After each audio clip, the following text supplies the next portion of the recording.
তাগুত কি?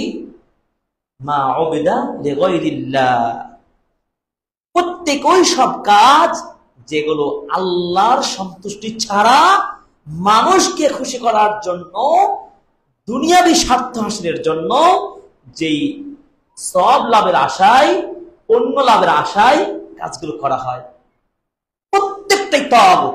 তাগুত মানে সীমা লঙ্ঘন।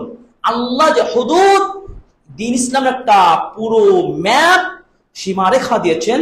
এই সীমারেখা, এই ম্যাপকে আপনি ক্রস করে, লঙ্ঘন করে, বাড়তি নিজের চিন্তা মতো করে কাজ করবেন, তাহলেই সেটা হবে তাগুত হয়ে যাবে।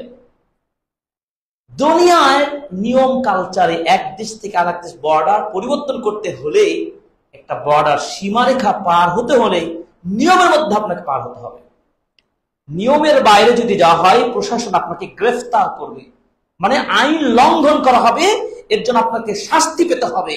আর যে দিন পালন করছেন, সেই দিনের একটা সীমারেখা রয়েছে, হুদুদ রয়েছে।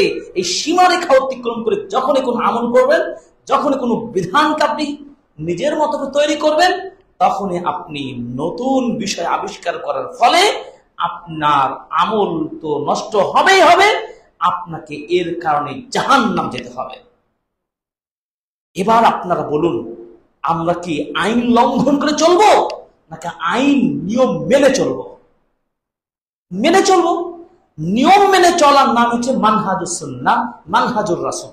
রাসূল সাল্লাল্লাহু আলাইহি সাল্লামের দেখানো পথ এবং পদ্ধতি অনুযায়ী আমাকে চলা, এবং রাসূল সাল্লাল্লাহু আলাইহি সাল্লামের দেখানো পথ পদ্ধতি বর্জন করে, নিজেদের মতো করে, নিজেদের স্বার্থ হাসিল করে কিছু বাড়তি আমল করা, ভুল ভাল করা, মানুষকে ভুল শিখানো, সেটি হবে কি? ইসলামের আউট অফ ইসলাম, ইসলামের বাইরে। আর ওই বাইরে যে কাজটা করবেন, অতিরিক্ত যে কাজটা করবেন, সেটা হবে কি? বিদআত। আর যদি ভিত্তিগত বিধান অনুযায়ী কাজটি করেন, সেটা হবে সুন্নাহ ভিত্তিক।